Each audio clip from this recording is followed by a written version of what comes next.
Good afternoon everybody. आपण प्रत्येक Saturday संडेला UPSC MPSC strategy and counselling sessions सुरू केलेले आहेत. तर याच्यामुळे मुलांचे जे काही डाऊट्स आहेत प्रिपरेशन मधले, एक्झामला कसं अप्रोच करायचं आहे, ऑप्शनल कसे निवडायचे, तुमचे जे काही प्रश्नांची उत्तरं आहेत तुम्हाला या सेशन्स मध्ये मिळतील. तर आज आपलं सेशन आहे ओमकार कुंटले सरांचं, ज्यांनी युपीएससी 2024 मध्ये 673 हा रँक मिळवलेला आहे. सो आज ते तुमचे जे काही प्रश्न असतील ते सगळे व्यवस्थित त्यांचं सेशन ऐकून घ्या आणि त्यांना विचारा. तर मी आता रिक्वेस्ट करते ओमकार सरांना की त्यांनी सेशन सुरू करावं. Thank you ma'am. And first of all good evening to everyone. मॅमनी बेसिक इंट्रोडक्शन माझं दिलेलं आहे. त्यापूर्वी अजून त्यात फक्त एक ऍडिशन राहिलं की मी नीरव सरांकडेच माझा पूर्ण क्लास केलेला होता, ज्यामध्ये मी कॉम्प्रिहेन्सिव्ह बॅच तिकडे केली होती. आणि नीरव सर, अरविंद सर आणि त्यावेळेस आदित्य सरही तिकडे होते. तर सगळ्यांची मला खूप हेल्प झालेली आहे प्रॉपर अप्रोच मिळण्यासाठी. तर आता या सेशनची जी आयडिया होती, बेसिक आयडिया, तर ती होती की एक्झामचे तुमचे डाऊट्स आणि some insights from my side की जे माझ्यासाठी वर्क झालंय असं मला वाटतंय, तर ते मी शेअर करेल. तर सुरुवातीला तर ॲज एव्हरीवन नोज की एक्झामचे 3 टप्पे आहेत, प्रिलिम, मेन्स, इंटरव्ह्यू. आणि आता एमपीएससी आणि युपीएससी दोन्ही सोबत करता येतील असे एक चांगले दिवस आपण म्हणू स्पर्धा परीक्षा करणाऱ्यांना आलेले आहेत. कारण आमच्या वेळेस either you do UPSC or then MPSC. कारण एमपीएससी ही ऑप्शनल म्हणजे ऑब्जेक्टिव्ह होती आणि युपीएससी डिस्क्रिप्टिव्ह होती. मात्र आता तुम्हाला दोन्ही एक्झाम सोबत करता येणार आहेत. ऑप्शनल सोडला तर बाकी सगळ्या स्ट्रॅटेजी, अँसर रायटिंग प्रॅक्टिस किंवा पेपर रायटिंगची स्ट्रॅटेजी, सगळं गोष्टी सेम असतील. तर मला असं वाटतं आपण इन डेप्थ एका एका टप्प्यावर जे माझे इन्साइट्स आहेत ते मी शेअर करतो. सुरुवातीला आपण बोलूयात प्रिलिम्सवर आणि इच कंपोनंट आपण डिस्कस केल्यानंतर will open the session for question answer. Right. So पहिले तर प्रिलिम्सवर आपण चर्चा करू. ॲज यू ऑल नो की प्रिलिम्स खूप डिफिकल्ट टप्पा आहे इन अ वे ऑफ की the competition that we have in prelims. आणि सध्याच्या काळातलं जे सरप्राईज फॅक्टर प्रिलिम्स मध्ये येत आहे त्यामुळे प्रिलिम्स खूप टफ बनते. आणि ते दोन्ही फ्रंटवर टफ आहे ॲज म्हणजे जीएस आणि सीसॅट युपीएससी मध्ये बोलायला गेलं तर what I use to do, जे माझ्यासाठी आतापर्यंत वर्क झालं होतं. फर्स्ट थिंग, प्रिव्हियस इयर क्वेश्चनचं अनालिसिस खूप चांगलं पाहिजे. जे प्रिलिम्सचे पेपर्स आहेत या आधीचे, क्वेश्चनचा एरिया काय आहे, किती क्वेश्चन, किती वेटेज कुठल्या सब्जेक्टला आहे, त्याला खूप इम्पॉर्टन्स दिला पाहिजे. कारण फॉर एक्झाम्पल पॉलिटीचे 15-17 क्वेश्चन त्यावेळेस येत होते. आता 24-25चे पेपर्स फार विचित्र असल्यामुळे थोडा तिकडा तो रेशिओ खराब झाला. मात्र आधी बऱ्यापैकी क्वेश्चन यायचे. तर मग क्वेश्चन पेपरचा अंदाज घेऊन आधीच्या वर्षीच काय काय विचारलं, किती विचारले याचा अंदाज घेऊन प्रिपरेशन आपलं चॅनलाइज केलं पाहिजे. सेकंड थिंग, क्वेश्चनची डिझाईन प्रिलिम्स मध्ये की एक्झामिनर ज्यावेळेस पेपर सेट करतोय त्यावेळेस ही हॅज ऑलवेज काहीतरी एक आपल्याला वे आउट ठेवलेला असतो उत्तरापर्यंत पोहोचण्यासाठी. म्हणजे फॉर एक्झाम्पल एखादा प्रिलिमचा क्वेश्चन आहे, 4 ऑप्शन आहे, तर 2 ऑप्शन खूप सिली बनवतात ते कधी कधी, आणि 2 ऑप्शन मध्ये तुम्हाला आणून ठेवतात 50-50. सो मग ते ओळखण्याची कला असते आणि त्यासाठी युपीएससीची लँग्वेज माहित असणं खूप गरजेचं आहे. त्यामुळे जेवढं तुम्ही प्रॅक्टिस कराल, ब्रेनस्टॉर्म कराल, तेवढी तुमची ती नजर त्या पेपरवर बसेल आणि गोष्टी थोड्याशा इझी होतील. सेकंड थिंग येते सीसॅट. सीसॅटची स्पेशल काळजी घेतली पाहिजे. No matter if you are engineer, no matter तुमचं क्वांट किती चांगलं आहे असं तुम्हाला वाटतं. मात्र आता पेपर असे येत आहेत की you have to be very well practice in मतलब सीसॅटला ज्यावेळेस गोष्ट येते त्यावेळेस. त्यामुळं त्याला कॅज्युअली घेऊन चालणार नाहीये. त्याचाही सेम, सीसॅट मध्ये 2 गोष्टी इम्पॉर्टंट आहेत. एक तर टाइम मॅनेजमेंट. बऱ्याचशा जणांचं सीसॅट राहण्याचं कारण हे नाहीये की त्यांना येत नाही, कारण हे आहे की 2 तासात ती गोष्ट जमत नाही. कारण अजून 15 मिनिटं असते तर प्रत्येकाचं क्लिअर झालं असतं, मात्र त्या 2 तासात ती गोष्ट जमत नाही. त्यामुळं टाइम बाउंड प्रॅक्टिस सीसॅट मध्ये खूप गरजेची आहे. पॅसेज असतील, कॉम्प्रेन्शन, त्याच्यामध्ये ऍक्युरसी वाढवणे. त्यासाठी परत एकदा युपीएससीच्याच अँसर की वरून गोष्टी शोधायच्या की काय अजम्पशनचा काय अर्थ घेतायत ते लोक, कन्क्लुजनचा काय घेतायत, थोडस ते. प्लस एखादी लेक्चर सिरीज तुम्ही हवं तर सीसॅटसाठी करू शकता, ज्यामध्ये तुमचे जे वीक एरियाज आहेत त्यावर तुम्ही काम करू शकता. सो ही बेस मतलब एक ब्रॉड आउटलाईन माझ्या बाजूने मी सांगतोय. यामध्ये आता कुणाला जर प्रिलिम्सच्या बाबतीत काही क्वेश्चन असतील प्रिलिम स्पेसिफिक, तर आपण ते घेऊयात and then will move to mains. You can just unmute yourself and ask the question. Omkar, काय करूया आपण, वाटलं तर सगळे सेशन होऊ दे आणि मग ओके. आपण क्वेश्चन आन्सर्सला ओपन ओके. करू. Fair enough, fair enough. ठीक आहे. मात्र मला which books I should prefer for prelims, Atharva माळीचा क्वेश्चन आहे. प्रिलिम्स साठी खूप स्टँडर्ड बुक लिस्ट आहे, जसं की पॉलिटीसाठी लक्ष्मीकांत, मॉडर्नसाठी स्पेक्ट्रम, जे स्टँडर्ड बुक लिस्ट मार्केटमध्ये अवेलेबल आहे सगळे वापरतात.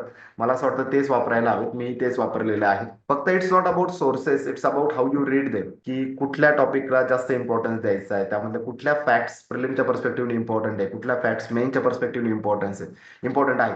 याचा डिफरन्स करून मला असं वाटतं ते केलं पाहिजे. सेकंड थिंग, काही काही एरिया असे आहेत की जिथे बुक लिस्ट जनरली म्हणजे नाहीये. For example science and tech topic आहे, त्याच्यासाठी काही कुठलं बुक आपण वाचत नाही युपीएससी मध्ये. तर व्हॉट यू कॅन डू की कुठल्याही करंट अफेअरचा सोर्स, मंथली मॅगझिन असेल, नीरव सरांच्या क्लासचा असेल किंवा व्हिजन IAS मी वापरायचो बऱ्यापैकी, तर कुठल्याही क्लासचं कुठलंही एक चांगलं मटेरियल उचलू शकता तुम्ही करंट अफेअर्ससाठी. आणि बाकी स्टँडर्ड बुक लिस्ट, त्यामध्ये मी सांगेल की एन्शियन मिडेवलसाठी तमिळनाडूचं एक बुक आहे, तमिळनाडू स्टेट बोर्डचं 11-12चं, ते चांगलं आहे. किंवा ओल्ड एनसीईआरटी पण खूप जण वापरतात. That both can work for you. Economics, मधुरीचा क्वेश्चन आहे. इकॉनॉमिक्स साठी काय कुठले टॉपिक्स इम्पॉर्टंट आहेत? प्रिलिम्सच्या पर्स्पेक्टिव्हने बोलायला गेलं तर प्रिलिम्स मध्ये आपल्याला माहिती आहे की इन्फ्लेशन खूप फेवरेट टॉपिक आहे युपीएससीचा. त्यानंतर monetary policy, fiscal policy, right. त्यानंतर बँकिंग एक खूप फेवरेट टॉपिक आहे. त्यामध्ये कुठल्या सेक्टरचे कोण रेग्युलेटर आहेत, RBI काय काय रेग्युलेट करतंय, सेबी काय काय रेग्युलेट करतंय, त्या टाईपचे क्वेश्चन खूप येतात. त्यामुळं हे 5-7 टॉपिक आहेत जे जास्त इम्पॉर्टंट आहेत.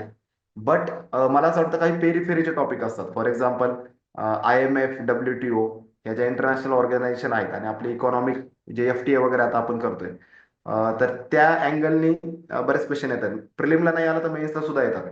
त्यामुळे प्रिलिमच्या वेळेसच हे पेरिफेरीचे टॉपिक सुद्धा प्रिपेअर करणं गरजेचं आहे, अपार्ट फ्रॉम कोर टॉपिक्स. ठीक आहे. Pre specific micro notes, current affair वगैरे गोष्टींच्या तुम्ही काढू शकता. आता for example polity itself is I think notes. लक्ष्मीकांतचं जे पुस्तक आहे ते स्वतःच नोट्स आहे. वाटलं तुम्हाला तर त्यामध्ये तुम्ही फक्त जो डिफरन्स असतो, फॉर एक्झाम्पल प्रेसिडेंटच्या पॉवर आणि गव्हर्नरच्या पॉवर मध्ये काय मायक्रो डिफरन्स आहे, पार्डनिंग पॉवर मध्ये दोघांचा काय फरक आहे, अशा टॉपिकच्या छोट्या छोट्या मायक्रो नोट्स काढू शकता. मात्र मायक्रो नोट्स जास्त तुम्हाला करंट अफेअर मध्ये हेल्प करतील. फॉर एक्झाम्पल G20 बॉडी आहे, मग G20 मध्ये कुठल्या कंट्रीज, 20 कंट्रीज येतात, मग त्याचं तुम्ही काहीतरी लिहून ठेवलं, त्याचं तिथेच निमॉनिक्स काहीतरी बनवलं, तर त्या टाईपच्या टॉपिक्सला micro notes will help you a lot. बाकी हिस्ट्रीचं मी तुम्हाला सांगेल की you rely more on books. कारण जितकं बुकमधून रिव्हिजन तुम्ही कराल तेवढा तो फ्लो अंडरस्टँडिंगचा चांगला बिल्डअप होतो. मी बुकमध्येच हायलाइट करण्याची माझी स्ट्रॅटेजी होती. See what work can work best for you. मात्र micro notes I will suggest for current affair. बाकी क्वेश्चन आहे right method for PYQ analysis. Okay. PYQ अनालिसिसची राईट मेथड जी मला वाटते, फॉर एक्झाम्पल मी काय करायचो, सगळ्या पेपरचे प्रिंट काढून आणायचो 25. म्हणजे for example if I am going to appear in 2027 prelims, मग मी 26, 25, 24 बॅकवर्ड जायचं. ऍटलिस्ट 6-7 वर्षाचे प्रिलिमचे पेपर आणून ठेवायचे आणि प्रत्येक पेपर रोज मी 20-25 क्वेश्चन बारीक बघायचो.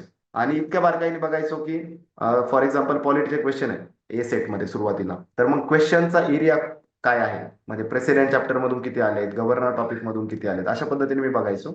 आणि क्वेश्चनची डिझाईन बघायचो. सेकंड थिंग, की किती डेप्थ पर्यंत क्वेश्चन मी विचारलेला आहे, किती डेप्थ पर्यंत त्यांना अपेक्षा आहे तुमच्याकडनं जाणून घेण्याची, तर मग त्या अँगलने ते बघायचो. थर्ड पॉईंट मी हे बघायचो की जर मला हा टॉपिक मी वाचलेला नसेल किंवा माझे रिव्हिजन झालेली नसेल, तरी पण is there any logic in the question itself, की ज्याच्या थ्रू मी अँसरला पोहोचू शकतो. म्हणजे माझी रिव्हिजन नाहीये किंवा मी तो टॉपिक वाचलेला नाहीये, तरी पण काहीतरी रॉ थिंकिंग लावून मी ते उत्तर काढू शकतो का, अशा पद्धतीने मी एक ब्रेनस्टॉर्म करायचो. तर मला असं वाटतं हे 2-3 टाइप्स आहेत क्वेश्चनकडे बघण्याचे. ह्या पद्धतीने PYQ अनालिसिस केलं तर I think that will be more helpful.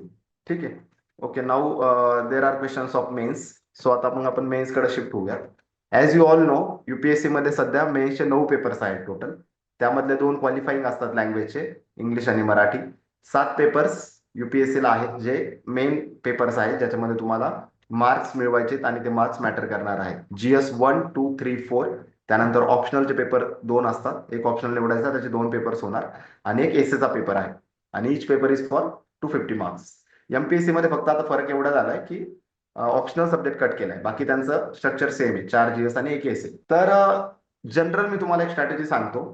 Whether you R beginner किंवा तुम्ही मिडवे प्रिपरेशनच्या असाल किंवा मेनच्या फेजचं फार प्रिपरेशन केलेलं नसेल, तर मी माझी एक स्ट्रॅटेजी सांगतो आणि जी खूप वर्क केलेली आहे माझ्यासाठी.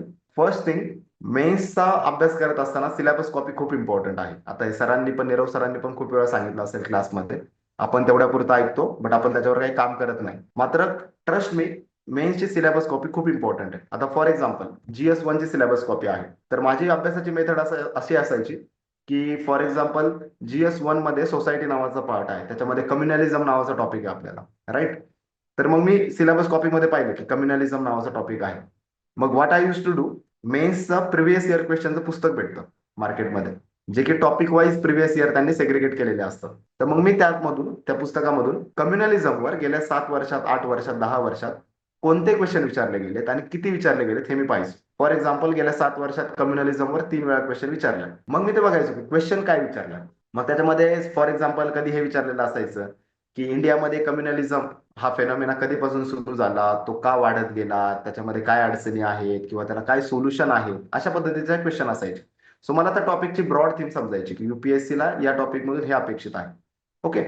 सो प्रिव्हियस इयर क्वेश्चन, आधी सिलेबस कॉपी, मग प्रिव्हियस इयर क्वेश्चन, आणि मग मी एखाद्या क्लासच्या ज्या काही नोट्स असतील किंवा एखादं स्टँडर्ड बुक असेल, करंट अफेअरच्या नोट्स असतील, त्याच्यामध्ये जे काही कॉन्टेंट दिलेलं आहे त्यातनं मग तो मी टॉपिक वाचायचो. आणि then I use to match it with previous year question, की या आता मी जे टॉपिक मधून वाचले, नोट्स मधून वाचलंय, आता ते मला किती हेल्पफुल ठरेल तो क्वेश्चन अटेम्प्ट करायला.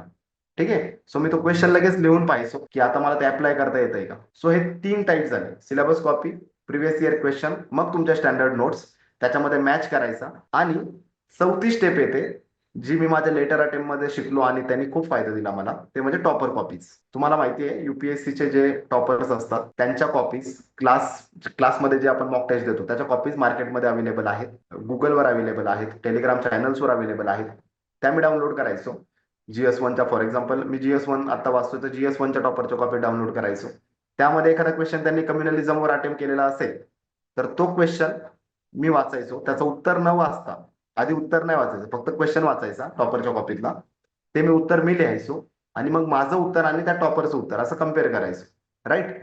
आणि ते कम्पेअर केल्यानंतर एक्झॅक्टली मला गॅप कळायचा की माझ्या आणि टॉपरच्या उत्तरामध्ये गॅप किती आहे, काय काय माझं मिसिंग आहे, त्याने काय काय एक्स्ट्रा लिहिलंय, किंवा त्यांनी सबपार्ट्स कसे बनवले, क्वेश्चनची डिमांड त्यांनी कशी ऍड्रेस केली आहे, माझ्यामध्ये काय प्रॉब्लेम झाले, हे मला समजायचं. आणि त्यानुसार मग मी अभ्यास ट्विक करत गेलो. आणि this is the single most strategy that has help me a lot.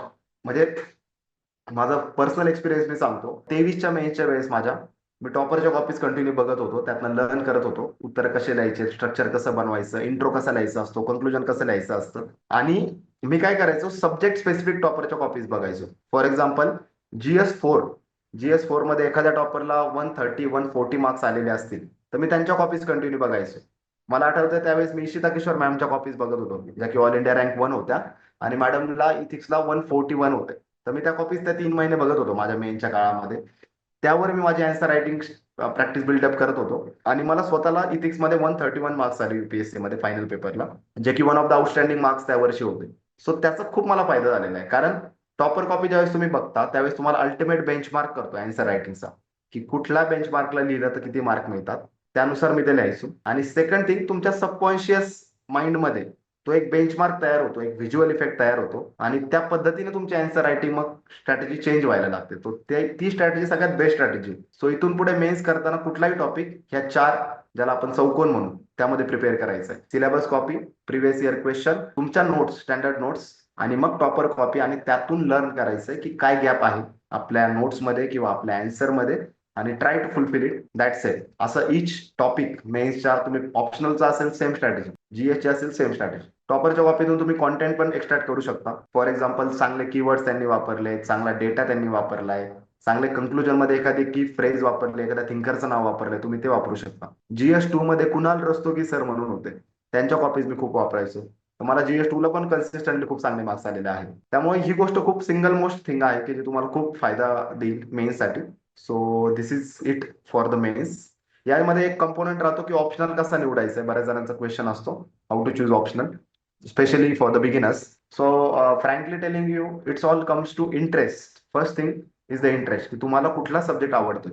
आता जर त्यामध्ये कन्फ्युजन असेल तर तुम्ही काय करू शकता, जे काही 2-3 ऑप्शन तुम्ही शॉर्टलिस्ट केले असतील, फॉर एक्झाम्पल एखाद्याला सोशिओलॉजी, पॉलिटिकल सायन्स आणि अँथ्रो यामध्ये कन्फ्युजन आहे, तर त्या तिन्ही सब्जेक्टची सिलेबस कॉपी डाउनलोड करा. त्यानंतर तिन्ही सब्जेक्टचे ऍटलिस्ट मागच्या 2 वर्षाचे previous year question paper download करा, आणि जस्ट गो थ्रू इट. बघा टॉपिक काय काय आहे, क्वेश्चन कसे विचारले जात आहेत. आणि आपला एक नॅचरल इन्स्टिंक्ट असतो.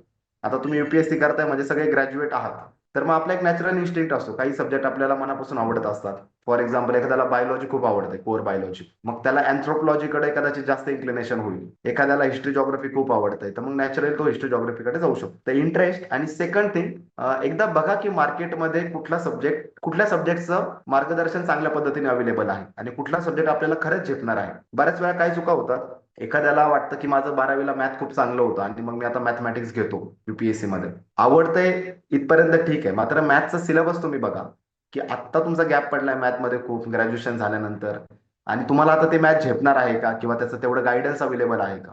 सो थोडंसं तुमचं इन्स्टिंक्ट आणि बाकी प्रॅग्मॅटिझम ज्याला म्हणतो ना आपण रिअलिस्टिक अप्रोच, याचा मिडवे शोधून, याचा मिडल पाथ शोधून शोधून मी म्हणेल ऑप्शनल सब्जेक्ट चूज करा. But first priority should be given to the your core interest. तुम्हाला काय वाचायला आवडेल, कुठल्या सब्जेक्ट तुम्हाला लिहायला आवडेल. सो ऑप्शनलची तेवढी एक स्ट्रॅटेजी आहे. अजून कुणाचा आता मेन्स रिलेटेड काही क्वेश्चन असेल तर यू कॅन आस्क, आणि फ्रीली क्वेश्चन विचारा. येस. येस आपल्या मॅम. मेन्स आपल्या बॅच मध्ये आपली जी बॅच आहे कॉम्प्रिहेन्सिव्हची, पण जी रोज चालवतो डेली बेसिसवर, तर त्याच्यावर आपण ना डेली आन्सर रायटिंगचं सेशन्स ठेवतो. म्हणजे तुमचं लेक्चर झालं की लगेच तुम्हाला रिव्हिजनला वेळ देतो, आणि त्याच्यानंतर आपण प्रत्येक जो टॉपिक शिकवलाय ना त्याच्या आपलं डेली आन्सर रायटिंग आपण घेत असतो. सो त्याच्यामुळे तू जे म्हणतोयस तर ते की काय काय पॉइंट्स असायला पाहिजे, आपण कम्पॅरिझन करायला पाहिजे आन्सर्सचे, तर त्याचा आन्सर रायटिंगमुळे खूप फायदा होणार मुलांना. राईट, आणि ही येस. स्ट्रॅटेजी खूप बेस्ट आहे. ज्या दिवशी जो टॉपिक होईल त्याच दिवशी तो लिहिला पाहिजे. म्हणजे याचा एक ऍडव्हान्टेज मी तुम्हाला सांगतो. फॉर एक्झाम्पल मी आज डिझास्टर मॅनेजमेंटमध्ये अर्थक्वेक टॉपिक वाचलाय आणि त्यावर मला क्वेश्चन आहे, तर आता माझ्या माइंडमध्ये कॉन्टेंट तो फ्रेशली आहे. मी तो आजच जर लिहिला तरच मला ते कळतं की याच्यामध्ये अजून काय लिहिता येऊ शकत होतं किंवा मला कुठले पॉईंट्स आठवले नाहीत, माझी कुठे रिव्हिजन कमी पडते.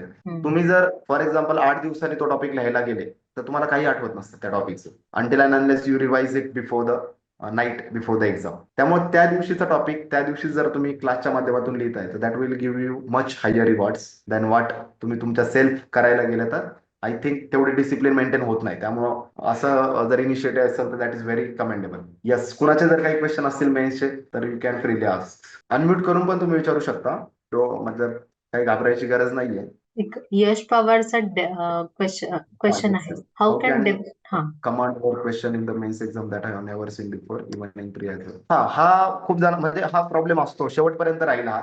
कारण फॉर एक्झाम्पल आपण मेन्स बद्दल बोलायला गेलं, एका जीएस मध्ये 20 क्वेश्चन असतात, जीएस 1 to 3 मध्ये ऍटलिस्ट. तर असं जनरल फायनल एक्झामला गेल्यानंतर तुम्ही किती अभ्यास करा, तुमचा तिसरा अटेम्प्ट असू देत, पाचवा असू देत, तिथे गेल्यानंतर आपल्याला कळतं की 20 पैकी एक 7 ते 8 क्वेश्चन मला चांगले येत आहेत, अजून 2 क्वेश्चनची मला बरी आयडिया आहे, बाकी 10-12 क्वेश्चन तुम्हाला ऑन दी स्पॉट मॅनेज करावे लागतात. कधी कधी फार स्पेसिफिक टेक्निकल क्वेश्चन येतो ज्याच्याबद्दल फार कमी आयडिया आहे तुम्हाला. मग याच्यामध्ये ज्यावेळेस तुम्ही मेनचा सिलेबस, म्हणून मग मी तुम्हाला मगाशी जे म्हटलं ना syllabus copy, Y syllabus copy is important. कारण जर तुमची प्रत्येक टॉपिकवर कमांड असेल, प्रत्येक टॉपिकवर इनफ कॉन्टेंट तुम्ही प्रिपेअर केला असेल, तर त्याच कॉन्टेंटचा वापर करून तुम्हाला हे जे सरप्राईज क्वेश्चन असतात ते डील करता येईल. आता मी सांगतो तुम्हाला कसे करता येईल. फॉर एक्झाम्पल आमच्या वेळेस एक क्वेश्चन मला असं वाटतं आला होता, किंवा मॉक मध्ये मी तो क्वेश्चन लिहिला असेल. क्वेश्चन होता की पब्लिक एक्झामिनेशन बिल त्यावेळेस आलं होतं पार्लमेंटमध्ये, की जे एक्झामिनेशन आपण पाहिलं पेपर लीक वगैरे होतात त्याच्या संदर्भातलं ते बिल होतं, आणि तो क्वेश्चन GS2 ला मला वाटतं तो आलेला होता. आता ते बिल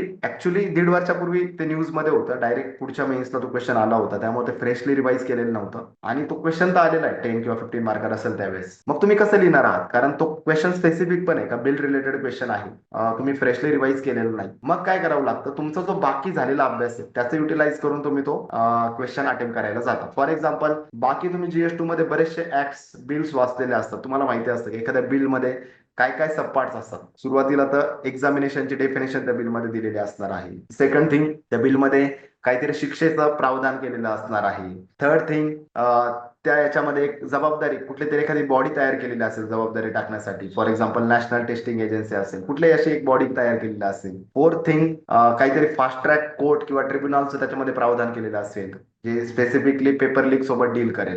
एखादी ऍडवायझरी कमिटी असेल जी एक्झामिनेशन कशा फेअर आणि ट्रान्सपरंट करायचे यावर इनपुट्स गव्हर्नमेंटला देत राहील. अशा पद्धतीचं बिलचं कंपोजिशन जनरली असेल, असा अंदाज घेऊन मग तुम्ही ते उत्तर लिहिता. सो यासाठी जरी ते बिल माहित नसेल तरी तुम्ही बाकीचे बिल्स तुम्ही वाचलेत किंवा बाकी तुम्हाला जो जनरल अवेअरनेस आहे त्याच्या माध्यमातून तुम्ही असे क्वेश्चन अटेम्प्ट करू शकता. त्यामुळे syllabus copy is very important, त्याच्यावर कमांड घ्या. आणि सेकंड थिंग, न्यूजपेपर रिडिंग चांगली ठेवा. न्यूजपेपर रिडिंग आय फील सध्याच्या काळामध्ये एक्झाम आता इतक्या डायनेमिक होत चालल्यात, रोज एक न्यूजपेपर चांगला कुठलाही, इंडियन एक्सप्रेस वाचा, हिंदू वाचा, मात्र एक चांगला न्यूजपेपर रोज शांतपणे डिलिजंटली फॉलो करणं गरजेचं आहे.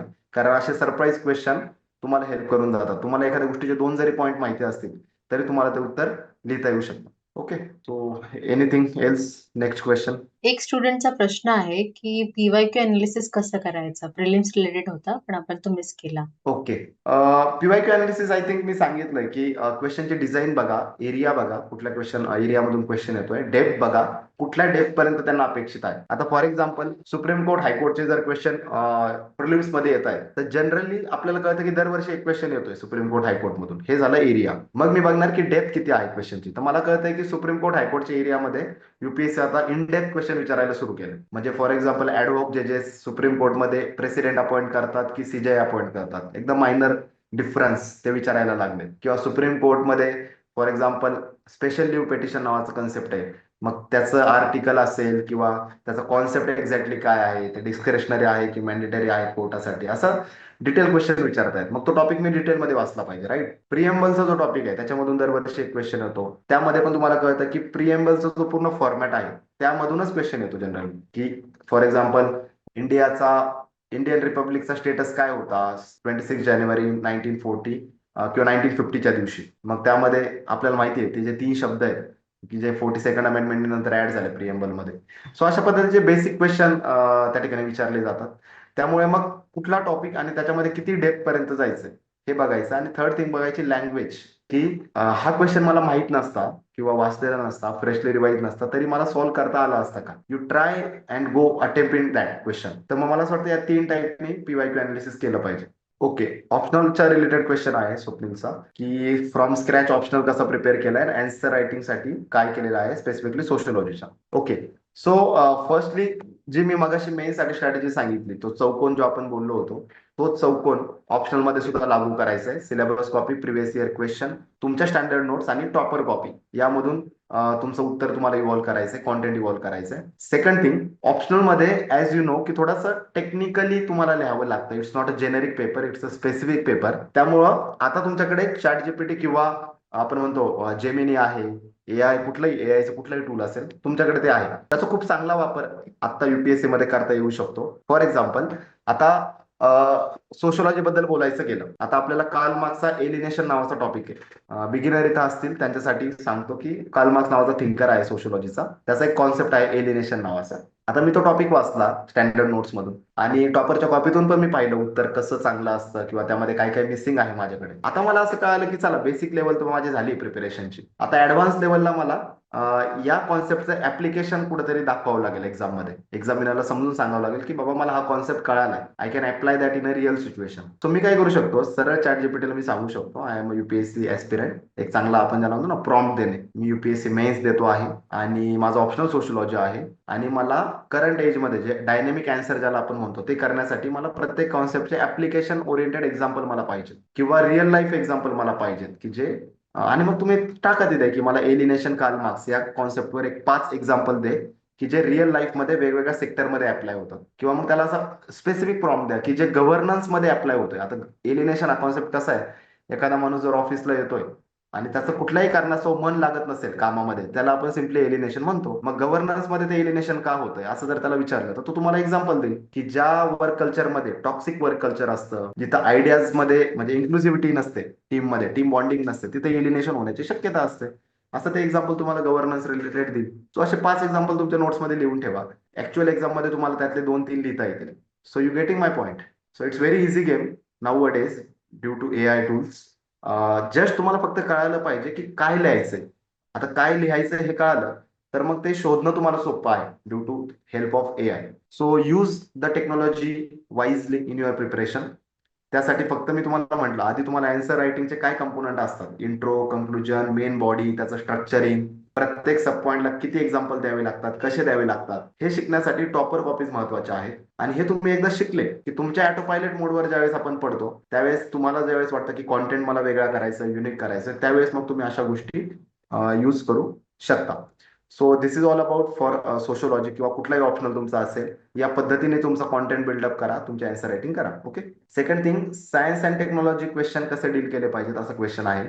येस, इन मेन्स आपण जर मेन्स मध्ये बोलायला गेलं GS3 मध्ये, तर सायन्स अँड टेक्नॉलॉजी हा टॉपिक खूप डिफ्यूज टॉपिक आहे. म्हणजे जर तुम्ही क्वेश्चन वाचले तर तुम्हाला असं वाटेल की यार सिलेबस कॉपीमधून हा क्वेश्चन येतच नाहीये, कारण लिटरली ते काहीही विचारतायत सायन्स अँड टेक मध्ये, आणि इनपुट आउटपुट खूप खूप कमी आहे. म्हणजे फॉर एक्झाम्पल तुम्ही सायन्सचे किती कन्सेप्ट करणार आणि मग त्यातलं ते काय विचारतील याची काही गॅरंटी नाहीये. त्यामुळे माझी स्ट्रॅटेजी सायन्स अँड टेक साठी अशी असायची की प्रिलिम्सला मी जे काही सायन्स अँड टेक करतोय, फॉर एक्झाम्पल विजनचं जे मॅगझिन आहे, PT365 म्हणतो आपण सायन्स अँड टेकचं, ते मी पूर्ण करायचो. मग त्याच्यामध्ये कुठल्या मिसाईल टेक्नॉलॉजीज आता डेव्हलप होत आहेत करंटली, कुठल्या ड्रोन टेक्नॉलॉजीज डेव्हलप होत आहेत, त्यानंतर basic science, nano technology, biotechnology, है ना, आर्टिफिशियल इंटेलिजन्स, तर सगळा कॉन्टेंट त्यामध्ये असतो. प्रिलिमसाठी मी जे करायचो त्याच नॉलेजवर बऱ्यापैकी मी रिलाय करायचो to write my mains answer in science and tech, कारण बेसिक आयडिया आपल्याला असते प्रत्येक टेक्नॉलॉजीची. मेनच्या काळात ऑफकोर्स मेन्स रिस्क मी पाहिजो सायन्ससाठी, मात्र कधी कधी खूप वेगळा क्वेश्चन येतो. मात्र माझा अनुभव असा सांगतो की तुम्ही जर प्रिलिमचं करंट अफेअर चांगलं केलं असेल तर त्या बेसिसवर तुम्ही मेन्सचे क्वेश्चन अटेम्प्ट करू शकता. त्यामुळे सायन्स अँड टेक प्रिलिमच्या वेळेसच करंट अफेअरच्या माध्यमातून चांगलं करून घेणे. ओके. पुढचा क्वेश्चन आहे, सर अँसर रायटिंग मध्ये कुठले टॉपिक्स लिहिले पाहिजेत ते कळतं पण ते आन्सर प्रॉपर फ्रेम नाही करता येत. ओके. ओके. आणि चॅट जीपीटीने जरा कॉपी पेस्ट आन्सर होता. ओके, ठीक आहे.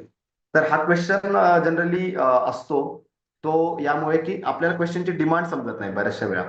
आता for example, as you know की UPSC चे जे टेल वर्ड्स असतात, आपण म्हणतो ना, ज्याला आपण म्हणतो की डिस्कस, क्रिटिकली डिस्कस, अनालाइज किंवा इलॅबोरेट, अशा टाईपचे शब्द असतात. त्या प्रत्येक शब्दाचा अर्थ असतो. तुम्हाला, मला वाटतं क्लासमध्ये सांगितलंही असेल किंवा गुगलवर जर तुम्ही सर्च केलं की UPSC चे जे कीवर्ड्स आहेत क्वेश्चन मधले, त्याचे मिनिंग, त्याचे मिनिंग पूर्ण तुम्हाला येईल. कुठल्या टॉपिकमध्ये कुठल्या टाईपच्या क्वेश्चन मध्ये काय सबपार्ट बनवायचे त्यातनं तुम्हाला कळेल. फॉर एक्झाम्पल, एखादी टॉपिक जर डिस्कस करायचं ते जर बोलले की डिस्कस द, कुठला एखादा रॅन्डम टॉपिक आपण घेऊ, discuss the concept of alienation, असं काहीतरी क्वेश्चन आहे, काल मागचा एलिनेशन कॉन्सेप्ट डिस्कस करा. मग डिस्कस करा म्हणजे काय की तो कॉन्सेप्ट काय आहे, तो कॉन्सेप्ट खरंच आहे का, म्हणजे त्याच्या, आपण म्हणतो ना, आर्ग्युमेंट फॉर, म्हणजे त्याच्या बाजूने पण 4 पॉईंट्स मांडा आणि त्याच्या अगेन्स्ट पण 4 पॉईंट मांडा.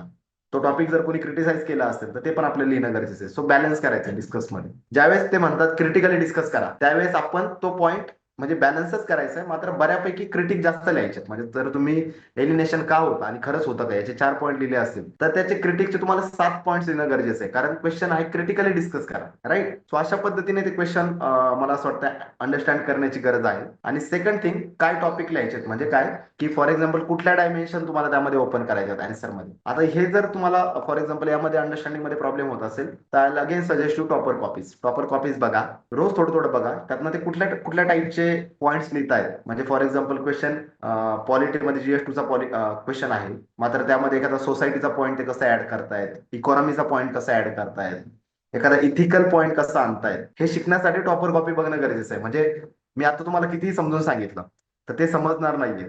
इट्स अ एक्सपिरियन्शियल लर्निंग ज्याला म्हणतो ना, त्यामुळे आय विल सजेस्ट यू या स्पेसिफिक क्वेश्चन साठी थोडं प्रॉपर कॉपी बघा. बाकी you will get it many thing from there. ठीक आहे. अजून क्वेश्चन काय आहे, how to manage time during writing answers.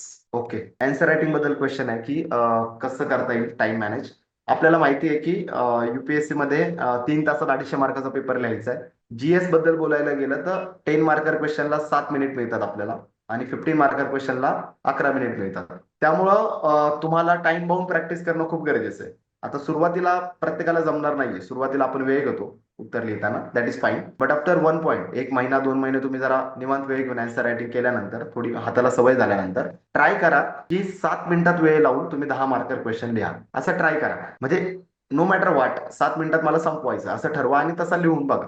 मग तुम्हाला कळेल की तुम्ही जेव्हा एखादा क्वेश्चन 15 मिनिट 20 मिनिट लिहिता आणि जेव्हा एखादा क्वेश्चन 7 मिनिटात लिहिता, त्यावेळेस क्वालिटीचा किती फरक पडतो किंवा थिंकिंग किती फास्ट करावी लागते, किंवा तुम्ही तिकडे जर नंबर ऑफ पॉईंट जास्त लिहित होते, जास्त निवांत वेळ घेताना, तर इकडे 7 मिनिटात किती पॉईंट लिहिताय तुम्हाला तो डिफरन्स कळेल. त्यामुळे हळूहळू 7 मिनिटात लिहायला सुरू करा. मग तुम्हाला कळेल की 7 मिनिटात होत नाहीये, तुम्ही 8 मिनिटं घ्याल, 9 मिनिटं घ्याल, मग हळूहळू 9चे 8.5 करा, 8.5चे 8 करा. अशी टाइम बाउंड प्रॅक्टिस करणं गरजेचं आहे. आणि मग ज्यावेळेस तुमचं प्रिपरेशन इनफ लेवलचं होईल त्यावेळेस मग तुम्ही, ज्याला आपण म्हणतो ना की एक 3 तासाचा पेपर वेळ लावून द्या, त्यामध्ये तुम्हाला कळेल की तुमचे 18 क्वेश्चन अटेम्प्ट होत आहेत, 17 होत आहेत की काय, आणि त्यानुसार ते क्विक करण्याची गरज आहे. ओके. बाकी मध्ये क्वेश्चन आहे, एसे रायटिंगचा एक आहे. ठीक आहे, एसेवर 2 क्वेश्चन आहेत, स्ट्रक्चर कसं पाहिजे वगैरे. ओके, ठीक आहे, आपण एसेवर बोलूयात. एसे माझं वैयक्तिक खूप favourite kind of it it was my forte, essay writing. Essay मध्ये काय करायला पाहिजे? आता तुम्ही म्हणाल, हा हा माणूस प्रत्येक वेळेस स्ट्रॅटेजी का सांगतोय? मी परत सांगेल, एसे मध्ये स्ट्रॅटेजी टॉपर कॉपीज बघा. आता तुम्ही म्हणाल, वैयक्तिक नवीन मी काय सांगतोय, कारण तू प्रत्येक वेळेस एसेचं सांगतो, टॉपरच्या कॉपीचं सांगतो, कारण मी तुम्हाला सांगितलं इट्स अल्टिमेट स्ट्रॅटेजी. आता तुम्ही जर फॉर एक्झाम्पल टॉपरचा एखादा एसे घेतला, एखादा कोड बेस्ड एसे आहे ना, आणि आपण तो एसे वाचला. आता वाचताना काय काय वाचायचंय? फर्स्ट थिंग, इंट्रोडक्शन कसं करतात ही लोक. एखादा टॉपर एखादा एसे स्टोरीने सुरू करतो, एखादा एखादा अनेक्डोट किंवा सिंपल एखाद्या कोटनी सुरू करतो, एखाद्या पोएमनी सुरू करतो. असे 4-5 टाइप्स तुम्हाला कळतील, बरोबर, इंट्रोमध्ये काय काय करता येतं. त्यानंतर जी मेन बॉडी आहे एसेची, त्यामध्ये त्यांच्या आर्ग्युमेंट्स कशा आहेत, तिथे किती एक्झाम्पल वापरत आहेत. फॉर एक्झाम्पल, पॅराग्राफ किती केलेत त्यांनी एका पेजवर, मग एका पॅराग्राफमध्ये एकच पॉईंट डिस्कस केलाय की 2 पॉईंट डिस्कस केलेत, मग ते पॉईंट डिस्कस करत असताना फक्त थेरी लिहिली आहे का तिथे एक्झाम्पल पण लिहिले, मग ते जे मधले एक्झाम्पल आहेत बॉडीमध्ये ते खूप मोठे एक्झाम्पल आहेत की छोटे एक्झाम्पल आहेत, मग एक्झाम्पल किती टाईपचे असतात, त्यांनी स्पोर्ट मधून काही एक्झाम्पल आणलेत, काही इथिक्स मधून आणलेत, काही इकॉनॉमी मधून आणलेत, एखाद्या सायंटिस्टचं एक्झाम्पल वापरलंय, एखादं हिस्ट्री मधून वापरलंय, मायथॉलॉजी मधून वापरलंय, रामायण महाभारतामधून वापरलंय. अशा एन नंबर ऑफ थिंग्स तुम्हाला त्या बॉडी मधून कळतील. मग कंक्लुजन कडे जाताना कंक्लुजन कसं लिहिलंय, ऑप्टिमिस्टिक लिहिलंय का, काही सोल्युशन दिलंय का, कंक्लुजन मध्ये वे फॉरवर्ड टाईप दिलाय का, काही कुठल्या तरी एखाद्या फिलॉसॉफिकल थेअरीला कनेक्ट केलंय का, असं प्रत्येक गोष्ट तुम्हाला टॉपर कॉपी मधून कळेल. म्हणून मी म्हटलं, तुम्हाला एसेची सुरुवात करायची फॉर एक्झाम्पल बिगिनरला, फक्त एसे टॉपरचे वाचत बसा पहिले 7-8 दिवस, 10-15 एसे वाचा आणि कॉमन पॉइंटच लिहून घ्या तुमच्या डायरीमध्ये, की एसे मध्ये मला प्रिपरेशन करण्यासाठी ह्या ह्या गोष्टी लागतील, मला ह्या टाईपचे एक्झाम्पल लागतील, मला ह्या टाईपचे कोट्स लागतील, ह्या टाईपच्या पोएम्स लागतील, असं लिहून घ्या. आता काही टॉपर संस्कृत सुभाषित सुद्धा लिहितात है ना, फॉर एक्झाम्पल तमसो मा ज्योतिर्गमया मृत्युर्मा अमृतम गमया असं काहीतरी लिहितात. मग असे काही संस्कृत सुभाषित तुम्ही तुमच्या लाईफमध्ये ऐकलेले आहेत का, किंवा तुमच्याकडे काही तसं बुक आहे का, त्यातनं तुम्ही काढू शकता का, चॅट जीपीटी थ्रू काढू शकता का? So just get the idea what to write and then learn how to write, आणि मग तुमच्या नोट्स अशा बनवत चला. इतकी सिंपल स्ट्रॅटेजी. आता तुम्ही जर मला म्हटले कसं करायचं, मी तुम्हाला हवेत किती सांगत बसलं तर हे समजणार नाही. त्यामुळे स्वतः एक्सपिरियन्शियल लर्निंग, स्वतःचा एसएची टॉपरच्या कॉपीज उचला, त्यातनं वाचत बसा, त्यातनं पॉईंट्स काढा काय काय लागतं, आणि मग त्यानुसार तुमच्या नोट्स तयार करा. फॉर एक्झाम्पल, आता एखाद्या टॉपरने ऑलिम्पिक मधलं एखादा इन्स्पायरिंग एक्झाम्पल वापरले. फॉर एक्झाम्पल, एखादा ऍथलेट होता, प्लेअर होता, की ज्यांनी बाबा त्याची मेंटल हेल्थ खूप डिस्टर्ब होती त्या काळामध्ये, किंवा मायकल फ्लेप्स आहे एकदम आपण चांगला एक्झाम्पल घेऊ, तर त्याची मेंटल हेल्थ खूप डिस्टर्ब होते, तरी सुद्धा त्यांनी कसं ते रिकव्हर केलं स्वतःवर. किंवा तो मोस्ट डेकोरेटेड आपण म्हणतो ऑलिम्पिशियन आहे, तर मग त्यांनी त्याची डिसिप्लिन काय होती, त्यांनी त्याच्या डिसिप्लिनचं एखादा एक्झाम्पल लिहिलं असेल, राईट. तुम्हाला टॉपरच्या कॉपीतून ते एक एक्झाम्पल कळालं, मग तुम्हाला एरिया कळालाय की आपण आता ऑलिम्पिकच्या अशा अजून 5 एक्झाम्पल शोधू शकतो. मग तुम्ही शोधायला गेले, मग तुम्हाला अजून 4 प्लेयर बद्दल कळालं, त्यांच्या इन्स्पायरिंग स्टोरी बद्दल कळालं, समजलं. So this is how you build up your notes, build up your content and learn to write essays. आणि एसेस फ्रिक्वेंटली लिहा. मी तर म्हणेल दर विकेंडला एसे लिहायला पाहिजेत, आणि सरांकडनं चेक करून घ्या, फॅकल्टीकडनं चेक करून घ्या, कारण एसेवर फीडबॅक येणं खूप गरजेचं आहे. फक्त मी लिहिलंय आणि मग छान लिहिलंय असं मला वाटतंय, तसं होणार नाही. There is always scope of improvement. काही ठिकाणी कॉन्टेंटची इम्प्रुव्हमेंट असते, काही वेळा स्ट्रक्चरचीच इम्प्रुव्हमेंट असते, काही ठिकाणी एखादा मेजर पार्ट आपल्याकडनं मिस झालेला असतो. सो त्याच्यावर फीडबॅक घेणं खूप गरजेचं आहे. त्यामुळे एसे फ्रिक्वेंटली फॅकल्टीकडनं चेक करून घ्यायचा जा. So this is all about essay writing. Okay. आणि लास्ट क्वेश्चन आलाय आपल्याला, how to complete ethics paper in time because case studies are quite long to read, any enrichment material used. Okay. Yes, ethics पेपरमध्ये याचा problem होतो, time मॅनेजमेंटचा थोडा lengthy paper आहे. त्यासाठी काय करावं लागेल, केस स्टडीमध्ये स्पेसिफिकली काही फ्रेमवर्क तुम्हाला तयार ठेवावं लागतील. Framework. Okay. So what are framework? So आपल्याला माहिती आहे, इथिक्सच्या केस स्टडी जर अनालाइज केलं तर एक 10 ते 15 थीम्स, कॉमन थीम्स निघतील की ज्याच्यावर केस स्टडी रिपीटेडली विचारल्या जातात. फॉर एक्झाम्पल, एन्व्हायरमेंट किंवा एन्व्हायरमेंटल लॉज याच्याबद्दल एक केस स्टडी असते, वर्क हॅरॅसमेंटची एखादी केस स्टडी असते, डिसॅस्टरची एखादी केस स्टडी असते, राईट. वुमन स्पेसिफिक की वुमनची सेक्युरिटी सेफ्टी किंवा वुमनची हॅरॅसमेंट ऍट वर्क प्लेस अशा टाईपची एखादी केस स्टडी असते. कम्युनल व्हायलन्स किंवा राईटची कंडिशन आहे ना, डिस्ट्रिक्टमध्ये अचानक काही प्रॉब्लेम झाला अशा टाईपची केस स्टडी, एखादी सोशल मीडियाची केस स्टडी, असे एक 8-10 थीम तुम्ही काढा. ओके, 15 थीम्स निघतील आय गेस. 15 थीमचे फ्रेमवर्क तयार करून ठेवा की अशा टाईपची केस स्टडी आली तर याच्यामध्ये मी कुठले लॉजचे नावं वापरेल, कुठले लॉज वापरेल, कुठले एक्झाम्पल चांगले वापरेल. फॉर एक्झाम्पल कम्युनल व्हायलन्सचा काही केस स्टडी आली तर I always use to write example of Bhiwandi community policing model है ना.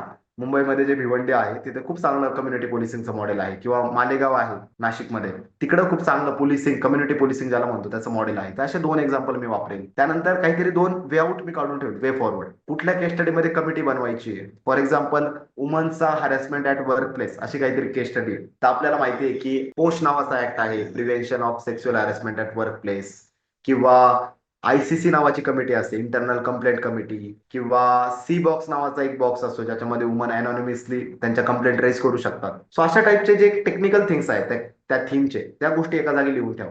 एन्व्हायरमेंटचा क्वेश्चन आला तर एन्व्हायरमेंटच्या कुठल्या कुठल्या बॉडीज आहेत. ओके, सो या टाईपचे क्वेश्चन्स, या टाईपचे म्हणजे फ्रेमवर्क्स रेडी करून ठेवा, ज्यामुळे तुमचा वेळ वाचेल. ऍक्च्युअल जेव्हा एक्झाम मध्ये केस स्टडी लिहायला जाल त्यावेळेस मग तुमच्याकडे easy content back of the mind असतो, त्यामुळे वेळ वाचतो. So this strategy will help you a lot. त्यानंतर इथिक्स मध्ये मी महत्वाचं सांगेल, कीवर्डची एक स्पेसिफिक लिस्ट मेंटेन करा. For example ethical blindness, moral myopia, right, असे काहीतरी चांगले कीवर्ड्स, की व्हील ऑफ इग्नोरन्स. यामुळे काय होतं, तुमचं क्वेश्चन, तुमचं जे आन्सर आहे ते जेनेरिक न राहता थोडं स्पेसिफिक बनतं आणि एक्झामिनरला ते अपील करतं जास्त. थिंकरचे नावं, चांगल्या चांगल्या थेरीज कनेक्ट करा. फॉर एक्झाम्पल अरिस्टॉटल्स गोल्डन मीन, मिद्दास आपलं बुद्धाचं मिडल पाथ असेल, किंवा तुमचं इमॅन्युअल कांतचा आपण म्हणतो कॅटेगोरिकल इम्पेरेटिव्ह, असे कॉन्सेप्ट जे आहेत ते कनेक्ट करायला शिका, त्याची एक वेगळी लिस्ट काढून ठेवा. So I think this things will help you to save your time in ethics paper. आणि last not but not the list, की इथिक्सचा पेपर खूप एक्सटेंटिव्ह, काय म्हणतात त्याला, एक्सटेन्सिव्ह प्रॅक्टिस तुम्ही आधी केलेली पाहिजे. फॉर एक्झाम्पल मला ज्यावेळेस 23 मध्ये 131 मार्क्स आले, त्या पेपरला जायच्या आधी प्रिलिम ते मेजर मध्ये 3 महिन्याच्या काळात मी इथिक्सचे 4 पेपर लिहिले होते, आणि चारीच्या चारी पेपर मी 3च तासात कम्प्लीट केले होते. इकडे एक्झाम म्हणजे मी माझ्या लायब्ररीत बसून ज्यावेळेस पेपर लिहायचो 3 तासातच पेपर कम्प्लीट केले होते. त्यामुळे मला फायनलला 3 तासात चांगला पेपर कम्प्लीट करता आला. सो त्याला प्रॅक्टिस असणं खूप गरजेचं आहे. ओके, इथिक्सचा परत क्वेश्चन आहे, what tips would you give micro diagram flow chart. Okay okay, how we can make answer app. Okay, it's a very good question. बऱ्याच वेळा फ्लो चार्ट्स वगैरे तुमच्या म्हणजे सोबत असतील तर त्यांनी खूप इथिक्स मध्ये वेळ वाचायला मदत होते. आणि second thing I suggest you, की क्वेश्चनची कोर डिमांड लक्षात घ्या. म्हणजे इट्स नॉट की फ्लो चार्ट वापरायचे तर मग वापरलेच आपण, किंवा डायग्राम बसवायची आहे, इमोशनल इंटेलिजन्सची मी डायग्राम बनवली आणि ती बसवायचीच आहे म्हणून आपण बसवतो. तसं न करता क्वेश्चन काय विचारलाय, त्याची डिमांड काय, आणि त्यानुसार जर एखादी डायग्राम बसत असेल तर that's well and good. So maintain the separate notes of all diagrams and flow charts in ethics. Okay, थोड्याफार मी यूज केल्या होत्या, मात्र I am not a person की जो खूप डायग्राम वगैरे काढतो. त्यामुळे मग मी जास्त करून आपलं जनरल रायटिंग जे असतं त्यावर फोकस करायचो, आणि still I could score good marks. So see what works for you. Okay, so हे सगळं आहे मेन्स बद्दल माझ्या बाजूने. If any one has any different question you can ask. आता आपल्या करंट अफेअर्सचं किती कॉन्ट्रीब्युशन असतं ह्या सगळ्या एक्झाम्स मध्ये, किंवा करंट अफेअर्स करायला पाहिजे का डेली बेसिसवर? आता असं आहे की as I earlier mention, current affair सध्याच्या काळात एक्झाम खूप डायनेमिक होत चालली. आपण जो म्हणतोय की सरप्राईज फॅक्टर खूप येतोय, आणि तो सरप्राईज फॅक्टर बऱ्यापैकी करंट अफेअर मधून येतोय, म्हणजे रिसेंट 1-2 वर्षातल्या करंट अफेअर मधून. त्यामुळे करंट अफेअर करणं गरजेचं आहे. It's a pre requisite now days.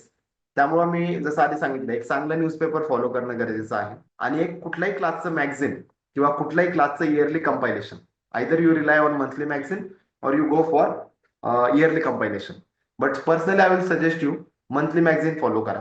रोज 10 पानं 20 पानं फॉलो करा, कारण त्याने काय होतं, एक ऑर्गॅनिक लिंक बिल्डअप होते तुमच्या अंडरस्टँडिंगची. ज्यावेळेस तुम्ही डायरेक्ट एक्झामच्या आधी 2 महिने आधी कंपायलेशन वाचायला जातात, बऱ्याचशा गोष्टी तुम्हाला मेमराईज होत नाहीत त्यामुळे, due to paucity of time. त्यामुळं मंथली एक मॅगझिनचे रोज थोडं थोडं फॉलो करायचं, 10 पानं 15 पानं वाचायचं ट्राय करायचं, आणि न्यूजपेपर मात्र रोज चांगला वाचायचा. आता न्यूजपेपर मध्ये पण इट्स नॉट की तुम्हाला सगळ्या न्यूज महत्वाच्या आहेत. एक इम्पॉर्टंट न्यूज ज्या आपल्या सिलेबस टॉपिकला लिंक होत आहेत, महत्वाच्या गव्हर्नमेंटचे काही इनिशिएटिव्ह असतील, काही इंटरनॅशनल हॅपनिंग्स होत आहेत, त्यातल्या काही महत्वाच्या गोष्टी असतील त्या फॉलो करा.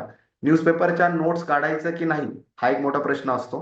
आय विल सजेस्ट की फार इनडेप्थ नोट्स काढत बसू नका न्यूजपेपरच्या, कारण आपल्याला सगळंच इम्पॉर्टंट वाटतं आणि आपण खूप मोठ्या नोट्स काढायला जातो. न्यूजपेपर मधल्या त्याच नोट्स काढा ज्याचं तुम्ही ऍज अ एक्झाम्पल म्हणून एक्झाम मध्ये वापरणार आहात. म्हणजे फॉर एक्झाम्पल, बिहारमध्ये एखाद्या डिस्ट्रिक्ट कलेक्टरने खूप चांगला इनिशिएटिव्ह आणलाय. फॉर एक्झाम्पल क्लासरूम ई लर्निंगचा असं काहीतरी प्रोग्राम आहे. तर मग तुम्ही त्या एक्झाम्पल त्या डिस्ट्रिक्टचं नाव आणि त्या कॅम्पेनचं नाव एवढंच लिहून ठेवा. आणि ज्यावेळेस एज्युकेशनवर क्वेश्चन येईल किंवा टेक्नॉलॉजी इन गव्हर्नन्सवर क्वेश्चन येईल, तुम्ही तसे एक्झाम्पल वापरू शकता, राईट. मात्र फॉर एक्झाम्पल आता एखादं बिल आहे, त्याच्यावर क्वेश्चन आलाय, आर्टिकल आलंय किंवा त्यावर फॉर एक्झाम्पल न्यूज आली, आणि मग तुम्ही त्याचं इन डेप्थ काढत बसले खूप नोट्स. तुम्हाला एनिवेज एखाद्या क्लासचं कंपायलेशन जर महत्वाचं बिल असेल तर ते देणारच आहे 5 पॉईंट्स. तर त्यावेळेस जास्त वेळ न घालवता फक्त एक्झाम्पल आय विल सजेस्ट त्यातनं, ठीक आहे, ती गोष्ट करा. एक क्वेश्चन आहे, how was your daily schedule. Okay, आता आपण डिस्कशन इकडे शिफ्ट करू की या एक्झाम मध्ये apart from strategy and resources what else is required, right. आणि त्यावर मला बोलायला जास्त आवडेल, कारण काय आहे, तुम्हाला रिसोर्सेस किंवा कसं लिहायचंय, हाऊ टू राईट, या गोष्टी कळणारच आहे. मात्र या एक्झामला लागणारा जो दुसरा पर्स्पेक्टिव्ह आहे की पेशन्स किती लागतो, किंवा तुमची मेंटॅलिटी, पॉझिटिव्ह माइंडसेट किंवा कॉन्फिडन्स कसा पाहिजे. तर बघा, as you know, he exam 3 टप्पे. एक्झामच 1 वर्ष चालते, त्याच्या आधी आपलं प्रायर प्रिपरेशन 1-2 वर्षाचं असतं. किंवा कधी कधी या एक्झाम मध्ये एक चूक झाली की तुमचं 1 वर्ष खाणार आहे एक्झाम. म्हणजे प्रिलिम्स सीसॅट मुळे जरी एक क्वेश्चन मुळे जरी उडाले, तरी you will gate chance directly next year. त्यामुळे एक्झाम टफ बनत चालते या एक्झाम मध्ये, त्यामुळे पेशन्स खूप लागतात. सो मी एकदम क्लिअरली तुम्हाला सांगेन, आता मी जसं बोललो, एक्झाम आयडेंटिफाय करायला आधी शिका. Previous year question, syllabus copy वगैरे जे आपण बोललो, आधी एक्झाम आयडेंटिफाय करायला शिका. देन स्वतःला आयडेंटिफाय करा. आता हे खूप फिलॉसॉफिकल आहे, स्वतःला आयडेंटिफाय कसं करायचं. मला काय म्हणायचं की फक्त एक्झामला आयडेंटिफाय केल्यानंतर माझ्या स्ट्रेंथ आणि विकनेस काय आहे हे तुम्हाला कळायला पाहिजे. With respect to exam I am talking, okay. की फॉर एक्झाम्पल, एक्झामला बाबा अँसर रायटिंग चांगली पाहिजे, मग मला अँसर रायटिंग करता येते का, मला ते समजतंय का, माझी लँग्वेज थोडी फ्री फ्लोईंग आहे का, किंवा मला लँग्वेजलाच अडचण येते. तुमच्या विकनेस आणि स्ट्रेंथ ओळखा. त्यामुळे हे एक्झाम क्रॅक करायला तुम्हाला लवकर मदत होईल. कारण तुम्हाला जर माहित नाही की आपण कुठं चुकतोय, आपले विकनेस काय आहे, तर तुम्हाला त्यावर कामच करता येणार नाही. त्यामुळे दॅट्स वाय आय सेड, आधी एक्झामला ओळखा, मग स्वतःला ओळखा. स्वतःला ओळखा म्हणजे असं नाही की काहीतरी हिमालयावर जाऊन मेडिटेशन करून तुम्ही स्वतःला ओळखणार आहेत, right. It's not that thing. It's just simply एक्झामला काय पाहिजे आणि आपल्याकडं ते आहे का, किंवा आपल्याला त्याच्यावर काम करायचंय का, कशावर काम करायचं, एवढं ओळखा. That will be more than enough. Second thing in picture, जी येते पिक्चरमध्ये, ती म्हणजे लॉंग टर्म मध्ये पेशन्स आणि ऑप्टिमिझम पाहिजे. आता समजा फॉर एक्झाम्पल, मला कळालं की एक्झाम काय आहे, आणि मला कळालं की ओके, माझ्यामध्ये हे पोटेन्शियल आहे, मला अँसर रायटिंग जमू शकते, मला पीवायक्यू अनालिसिस पण चांगलं जमतंय, मी प्रिलिम्स पण काढू शकतो, असं मला एकदा कळालं. मग सेकंड थिंग येते की तो पेशन्स ठेवणे, रोज ती गोष्ट करणे, रोज बसून अँसर लिहिणे, रोज बसून पेपर वाचणे, रोज बसून नोट्स काढणे, तो पेशन्स जो लागतो. आणि एक पॉझिटिव्ह माइंडसेट की आपल्यामध्ये ते पोटेन्शियल आहे, हे एक्झाम आपल्याकडनं होण्याजोगे आहे, असं ठरवून जर केलं तरच होईल. आता हे बोलणं खूप सोपं आहे आणि तुम्हाला सगळ्यांना माहिती आहे की 5 दिवस आपण खूप चांगला अभ्यास करतो, मग 6व्या दिवशी आपल्याला निगेटिव्ह लूप सुरू होतो, आपल्याला वाटतं की होईल की नाही माझ्याकडनं, डाऊट येतो, सेल्फ डाऊट येतो, राईट. अभ्यासात मन लागत नाही. सगळ्यांच्या बाबतीत होतं, माझ्याही बाबतीत झालेलं आहे. मग त्यावेळेस मी परत आधी जो पॉईंट सांगितला की स्वतःला ओळखणं का गरजेचं आहे, त्या क्रिटिकल मोमेंटसाठी स्वतःला ओळखणं गरजेचं आहे. मला जर डाऊट आले, मला जर टेन्शन आले, मला जर for example kind of anxiety feel होते, बऱ्याच जणांना आजकाल होते एन्झायटी फील, तर माझी जर स्वतःची स्व ओळख चांगली असेल, मला स्वतःला मी चांगलं ओळखतो, तर मला माहिती आहे की how I can boost myself, मी स्वतःला कसं परत ट्रॅकवर आणू शकतो, राईट. फॉर एक्झाम्पल कुणाचं काही असू शकतं, एखाद्याला just having a good coffee can make someone's mood, right. कुणाला काही म्युझिक ऐकल्यावर छान वाटत असेल, कुणाला काही मित्रांशी बोलल्यावर, गप्पा मारल्यावर छान वाटत असेल, कुणाला मुलांना कदाचित गाडी घेऊन हायवेला रात्री मस्त फिरून आल्यावर चांगलं वाटत असेल, anything that works for you. So ती गोष्ट आपण एखादी त्याला हॉबी म्हणू किंवा एखादा वे आउट म्हणू, तो शोधा आणि तो तुमच्या शेड्यूलमध्ये इन्क्लूड करा. जेव्हा जेव्हा तुम्हाला डाऊन वाटेल, तेव्हा तेव्हा ऍज अ बूस्ट ती गोष्ट करायला शिका. ऍज अ बूस्ट स्वतःला खुश ठेवण्यासाठी ती गोष्ट करायला शिका, त्याचा तुम्हाला खूप हेल्प होईल. त्यामुळे मी तुम्हाला सांगितलं मगाशी की स्वतःची ओळख खूप गरजेची आहे. थर्ड थिंग मग येतं की ऑप्टिमिझम, की पॉझिटिव्ह माइंडसेट. एखाद्या गोष्टी ठिकाणी तुम्ही स्टक झाला, एखादा प्रॉब्लेम आला, फॉर एक्झाम्पल एखादा एसे लिहिला तुम्ही आणि तुम्हाला कळालं की खूप खराब एसे लिहिलाय आज, तुम्हाला कमेंट्स पण तसे आले एसे चेक केल्यानंतर, तुम्हालाही माहिती आहे की एसे काय आज जमला नाही किंवा चांगला आपल्याला लिहिता आला नाही. आता त्यावेळेस तिथं निगेटिव्ह न होता की मला जमेल का, कधी मला होईल का माझ्याच्याने एक्झाम, असा विचार न करता या एसे मध्ये असे कुठले 5 पॉईंट्स आहेत की जे मी इम्प्रूव्ह करू शकतो आणि त्यामध्ये मी काय करू शकतो. सो बी सोल्युशन ओरिएंटेड. रॅदर दॅन एखादा क्वेश्चन तुम्हाला आलाय आणि तो तुमच्या डोक्यात तुम्ही भिनून घेतलाय आणि त्याचं टेन्शन घेत बसलेत. या एक्झाम मध्ये टेन्शन घेऊन काही होणार नाहीये. ट्रस्ट मी, एक्झाम इतकी ब्रुटल आहे, एक्झाम इतकी स्वतःला इव्हॉल्व करते कंटिन्यू, की तुम्ही टेन्शन घेतल्याने काही होणार नाहीये. फक्त टाइम तुमचा जाईल, टाइम जाऊन तुम्हाला त्याचे सोल्युशन पण भेटणार नाहीये. त्यामुळं I suggest you very frankly की be solution oriented always. Identify the problem, find the solution and just make it happen. That's it. This is the way to crack this exam. तुम्ही जर फार कदाचित भावनिक असाल, भावनिक असण्याचा पण थोडा तोटा असतो. फार भावनिक असाल, फार इमोशनल असाल, त्याचाही कधी कधी एक्झाम मध्ये तोटा होऊ शकतो. So better to channelise your emotions positively. I am not saying emotions are all together wrong. I am just saying की ज्या इमोशन तुम्हाला वीक बनवतात, those are not going to help you in this exam.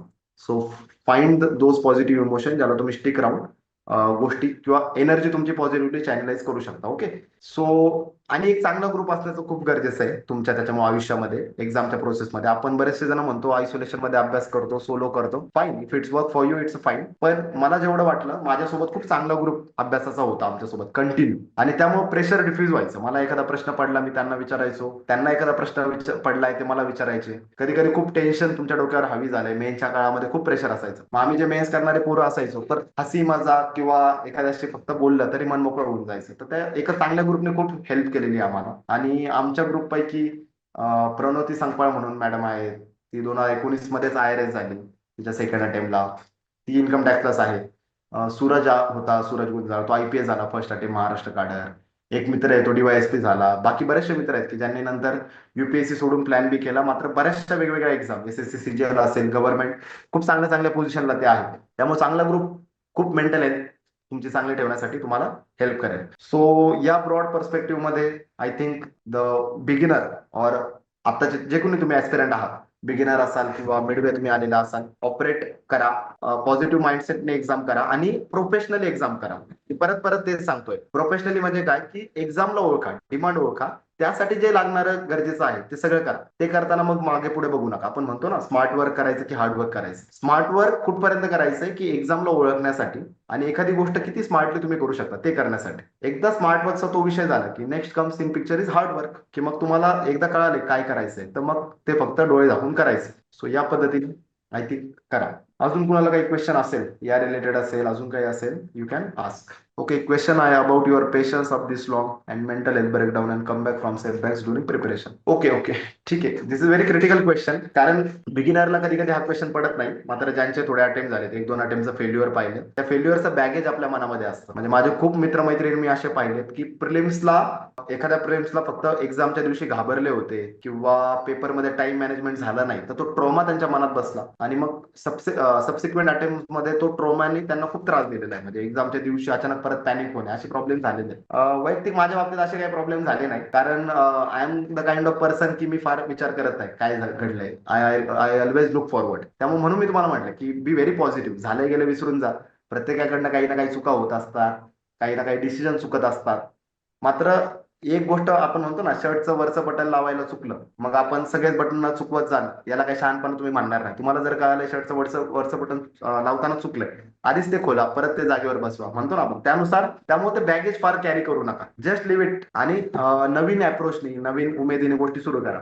Me 2023ला me interview दिला होता UPSCचा आणि I was about to just crack that exam. 23ला मी इतका कॉन्फिडंट होतो. माझे मेनचे पेपर खूप चांगले गेले होते. म्हणजे मगाशी मी सांगितलं, मला इथिक्सला 131 इथिक्सला आले होते. म्हणजे आय वॉज व्हेरी कॉन्फिडंट आणि मला फिलिंग खूप चांगली आली होती मेनचे पेपर देऊन. सो मी इतकं कॉन्फिडंट होतो. मला वाटायचं रिझल्टच्या दिवशी फायनल की फक्त नाव बघायचं लिस्टमध्ये किंवा फक्त रँक बघायचं. I was that much dam confident. आणि मग गावाकडे घरच्यांमध्ये सगळीकडे असं वातावरण होतं की पोरगा आता कलेक्टर होतोय.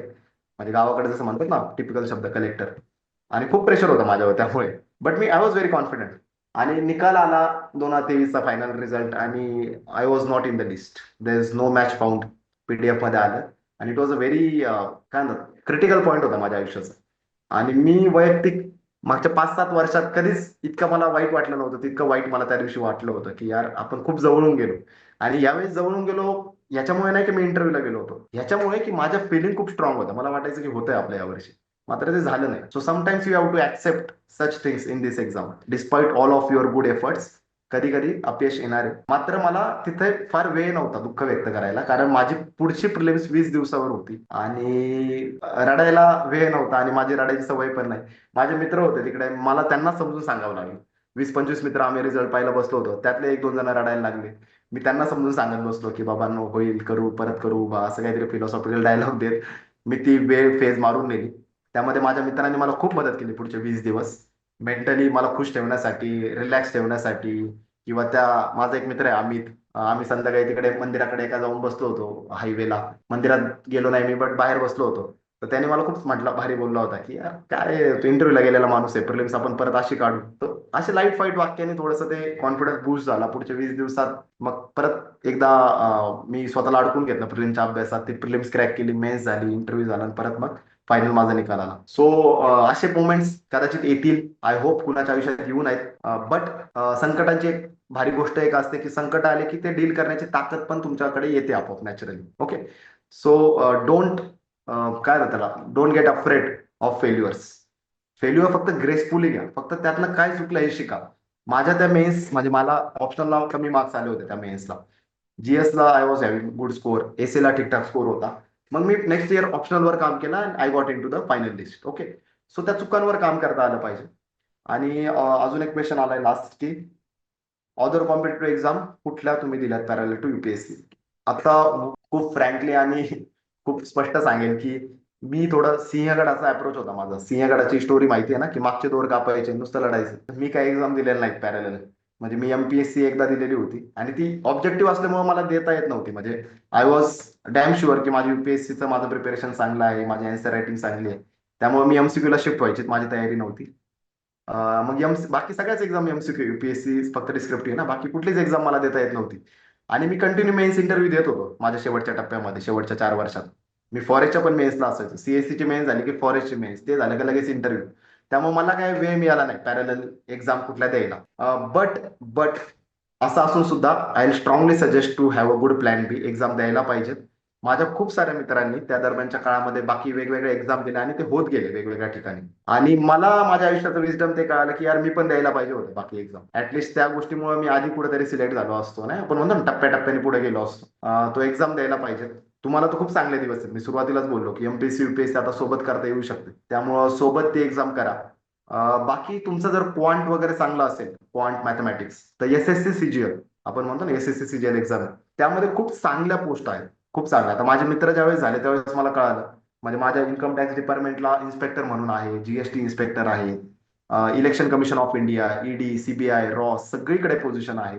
आणि खूप वॅकन्सी येतात त्याच्यामध्ये. युपीएससीच्या दरवर्षी 1000 येतात, एसएससी सीजीएलच्या 15,000 20,000 वॅकन्सी दरवर्षी येतात. ठीक आहे. किंवा आता मध्ये आयबीच्या एक्झाम झाल्या, आयबी मध्ये पण माझे खूप मित्र गेले आणि 3-3.5 हजार वॅकन्सी होत्या आणि युपीएससीच्याच अभ्यासावर त्यांनी आयबीच्या एक्झाम क्लिअर केल्या, ज्याला खूप चांगला पे स्केल आहे, जॉब सॅटिस्फॅक्शन खूप चांगलं आहे. म्हणजे खूप चांगल्या पोझिशन बियॉन्ड युपीएससी सुद्धा आहे. मध्ये सीएसआयआर ची एक एक्झाम झाली होती मिनिस्ट्री ऑफ सायन्सची. तर अशा खूप n number of exam verticals आहेत. शोधलं पाहिजे आणि एक्झाम देत राहिलं पाहिजे, असं माझं प्रामाणिक मत आहे. मी दिल्या नव्हत्या, मात्र ते द्यायला पाहिजे. That is something I regret की मी दिल्या नाही. अशा प्लॅन बी तुमच्या स्ट्रेंथ आणि विकनेसनुसार शोधा आणि प्लॅन बी एक्झाम देत राहा. कारण you never know what life holds for you. कधी कधी लाईफ, म्हणतो ना आपण, सरप्राईज देते. माझा एक मित्र आहे की त्यांनी युपीएससी करायचा, माझ्यासोबत 4 मेन्स, युपीएससीचे 2 इंटरव्ह्यू पण त्यांनी दिलेले आहेत. आणि लिटरली एमपीएससीची एक सरळ सेवेची एक्झाम होती, सरळ सेवा, की ज्याला मेन्स नसते, इंटरव्ह्यू नसतो. आणि तो फक्त फॉर्म भरला होता. आता तो इतका त्रस्त झालता इकडे की इकडे काय होत नाहीये, नाही का, नुसतं अडकलोय. त्याने फक्त फॉर्म भरला आणि तो एक्झामच्या दिवशी जाऊन बसला. आणि ट्रस्ट मी, तो सिलेक्ट झाला त्या दिवशी त्या एक्झाम मध्ये. म्हणजे त्याला मराठी व्याकरण त्याने केलेलं नव्हतं, मराठी काय इंग्लिश ग्रामर केलेलं नव्हतं.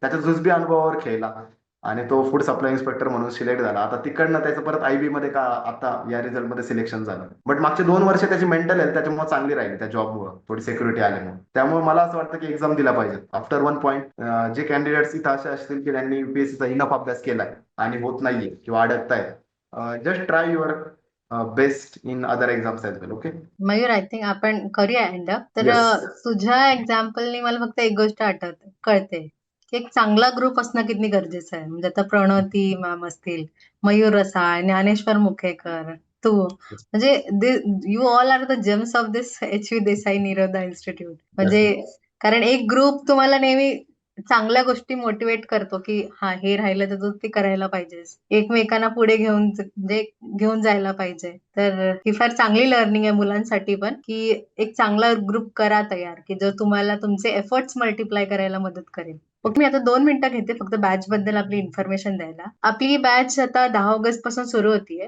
काही सेशन झालेले आहेत. तर 10 ऑगस्ट पासून आपली मेन पॉलिटीचं सेशन सुरू होणार आहे. पॉलिटी आणि जिओग्राफी म्हणजे आपण एका आठवड्यामध्ये 3 दिवस पॉलिटी, 2 दिवस जिओग्राफी असं घेणार आहोत. आणि एव्हरी सॅटर्डे करंट अफेअर्स होणार आहे. आणि आपलं टायमिंग आहे 4 to 6 PM. त्याचसोबत डेली आन्सर रायटिंग, जसं मी म्हटलं, की आन्सर रायटिंग सरांनी पण आन्सर रायटिंगचं इतकं इम्पॉर्टन्स सांगून दिलं. तर आपलं आन्सर रायटिंग डेली असणार आहे संध्याकाळी 7च्या पुढे. 6 किंवा 7च्या पुढे. आणि त्याचसोबत आपले ऑप्शनल जे बॅचेस आहेत ते पूर्ण वीक मध्ये कंटिन्युअस नसता, फक्त मंडे ट्युजडे एक दिवस तुम्हाला गॅप दिला, त्याच्यानंतर Thursday Friday and then Saturday Sunday तुमचे पूर्ण टेस्ट आणि एक्झाम्स असतील. मग आपण हे जे गॅप्स दिलेत प्रत्येक ऑप्शनल मध्ये, किंवा तुम्ही जो पण मंडे आणि ट्युजडेला स्टडी करताय त्याचं रिव्हिजन करून तुम्ही दुसऱ्या दिवशी जेव्हा टेस्ट वगैरे असेल त्याच्यात चांगलं रिफ्लेक्ट करावं, तर ह्यासाठी आपण असं टाइम टेबल शेड्यूल केलेलं आहे. सो आणि असेच काही आपले जे सेशन्स असेल काउन्सिलिंग अँड स्ट्रॅटेजीसाठी, त्याच्यासाठी आपला एक व्हॉट्सअप ग्रुप आहे, तो जॉईन करून घ्या सगळ्यांनी. Now I would like to thank Omkar sir for such valuable time आपल्याला दिल्याबद्दल. आणि तुम्ही असंच तुमची एथिक्स साठी किंवा असं कुठलं असेल तर तुम्ही नक्कीच आम्हाला मदत करा, की असं सेशन आपल्याला ऑर्गनाईज करता येईल. Yes, okay. ma'am. And I have to mention this is my way of giving back to the institution that has helped me a lot. HV Desai म्हणजे आम्ही सगळे मयूर, मी, ज्ञानेश्वर, प्रणोती, सूरज येस. सगळ्यांचे म्हणतो ना आपण आम्ही पारंब्या आहेत त्या वटवृक्षाच्या ज्याची मुळे एक्झॅक्ट. HV देसाई आहे. And this is just my way of paying it back. आणि to the all candidates who are here in the session, I am always there to help you out. So do reach out to me. मॅडमकडनं number घेऊ शकता किंवा in any केस ज्यावेळेस सरांना वाटेल, कधी तुम्हाला वाटलं सेशन ऑर्गनाईज करायचं ऑफलाईन सुद्धा, तर I am always eager to looking forward to come to my institution and guide you all. Okay, so all the okay. Best to everyone. Best wishes. Thank you so much. Thank you so much Omkar.